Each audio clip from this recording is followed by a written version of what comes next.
It's always such a privilege to be able to bring the talk on Easter Sunday, or Resurrection Sunday as some of us call it. It's the greatest Sunday in the church calendar, that day when we celebrate the resurrection of our Lord Jesus Christ from the dead. Almost 6 months ago, I was in Israel and I heard a humorous story. It was told to us by our tour guide. I don't know if she's watching this morning. Nurit, if you're watching us today, it's great to have you with us. We hope that you enjoy being with us.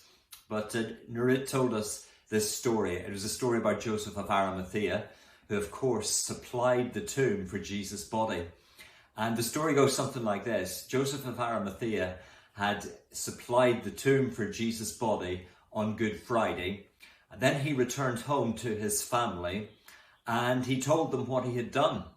And one of his family members said to him, "But what if we need this tomb? What are we going to do? You've given the tomb away." And Joseph's response was, he said, "Well, Jesus told me he only needed to borrow it for the weekend."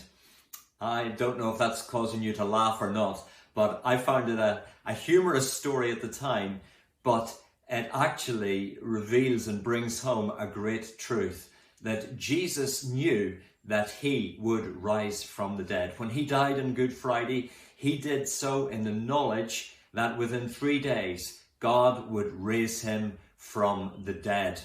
That first Easter Sunday morning, even though he had told his disciples what was going to happen, it would appear that they hadn't really expected Jesus to come back to life. Yet in the darkness of that tomb in Jerusalem, God's power was at work on the dead body of Jesus. What an amazing thing. What an amazing happening in history. Really the centerpiece of history, the fact that God raised Jesus from the dead. If you wanted a title for my talk this morning, the title that I would want to give you is this: God did his best work in a tomb. Now, that might seem a strange title, but when you think of it, God did do his best work in a tomb. He did his best work in the tomb of Jesus. Now, clearly, the fact that Jesus came back to life, that he was raised from the dead, that he was resurrected, that is something absolutely spectacular in itself.